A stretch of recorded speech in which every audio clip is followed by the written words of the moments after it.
Assalamualaikum warahmatullahi taala wabarakatuh. Salam sejahtera saudara-saudara sekalian. Apa kabar semua? Mudah-mudahan kita semua dalam keadaan yang sehat walafiat. Oke saudara-saudara, berdasarkan perkembangan semasa, yaitu dalam sidang Dewan Undangan Negeri Sabah pada 10 Ogos yang lalu, ahli parlimen yang mewakili Parti Warisan, Wakil Rakyat Tunku, yaitu Tuan As-Safal Pangeran Haji Alian, telah membuat satu penggulungan ataupun pembahasan di mana antara petikan dalam gulungan berkenaan adalah tentang Ambalat, ya, daerah Ambalat di Laut Sulu yang sebelum ini menjadi pertikaian di antara pihak Malaysia dan Indonesia, kononnya telah diserahkan oleh Perdana Menteri kita, oleh Kerajaan Pusat kita kepada Kerajaan Indonesia. Pada mulanya saudara-saudara, kita pun mempertikaikan kesahihan hal ini. Adakah benar Datuk Seri Anwar Ibrahim, Perdana Menteri kita, telah menandatangani dokumen penyerahan Ambalat? Tetapi keraguan kita berkenaan adalah berdasarkan kepada urusan seperti ini adalah urusan rasmi. Jadi jika ada satu penyerahan, sudah tentu akan ada satu majlis rasmi penandatanganan hak penyerahan wilayah berkenaan. Tetapi pandangan yang kedua pula menyatakan tidak mungkin hal berkenaan dibuat karena penyerahan ini dilakukan secara sulit.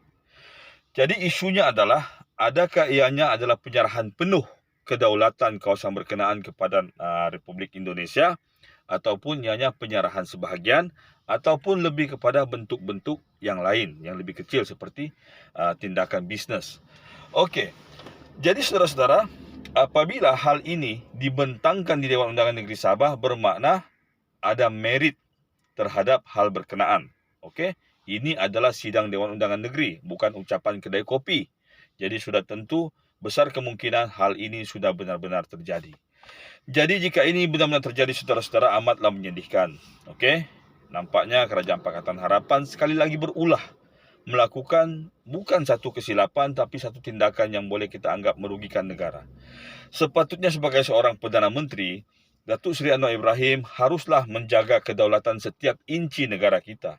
Bukannya suka-suka menyerahkan sebuah kawasan, walaupun ianya tidak merupakan tanah daratan, tetapi sebuah kawasan yang sangat penting dari segi lokasinya. Ia terletak di Laut Sulu, bersempadan dengan Indonesia dan dekat dengan bahagian selatan Filipina. Dan dinyatakan bahawa rizab simpanan minyak di kawasan berkenaan adalah sangat tinggi. Jadi saudara-saudara, apabila kita mendengar perkataan rizab minyak atau petroleum atau gas, terbayang di kepala kita tentang seorang saudagar minyak, seorang bilioner yang kaya raya dari Indonesia yang pernah dibawa menghadap Sultan Kedah oleh Datuk Seri Anwar Ibrahim, yaitu Riza Khalid. Okey, Muhammad Riza Khalid adalah seorang yang berkecimpung dalam bidang oil and gas, ya, petroleum, minyak, gas, entah apa semua ni. Jadi saudara-saudara, Datuk Seri Anwar Ibrahim ini pula ada kecenderungan yang sangat-sangat suka dengan Indonesia. Perhatikan cara beliau berucap, mesti ada slang-slang Indonesia sikit.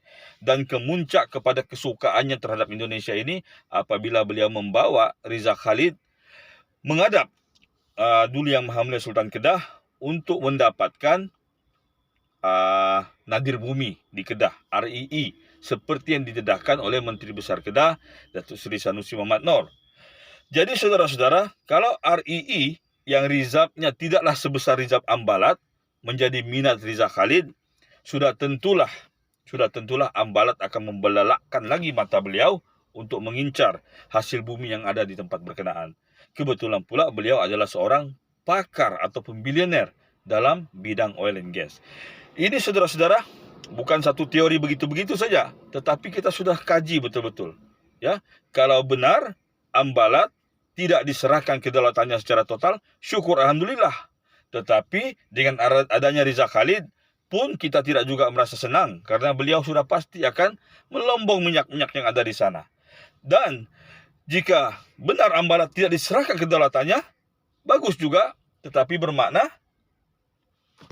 adalah kaitan di antara Riza Khalid ini dengan hasil-hasil bumi yang ada di Malaysia ini. Kita pun pelik, kenapa isu berkenaan terus-menerus dinafikan. Kalau benarnya tidak terjadi, maka buatlah satu press conference, nyatakan, buktikan, tunjukkan dokumen bahawa hal ini tidak terjadi, supaya kita rakyat Malaysia, terutamanya kami orang Sabah, tidak tertanya-tanya apa yang sudah terjadi ke atas bumi Ambalat itu. Oke, jadi saya tidak mengaitkan secara suka-suka begitu saja. Saya tidak memfitnah, saya mengemukakan teori sahaja berdasarkan ucapan oleh Tuan Asafal Pangeran Alian dan berdasarkan daripada tindak tanduk PMX sendiri yang enggan untuk menyatakan secara konkret akan kedudukan hal berkenaan. Wallahu alam bisawab. Assalamualaikum warahmatullahi taala wabarakatuh.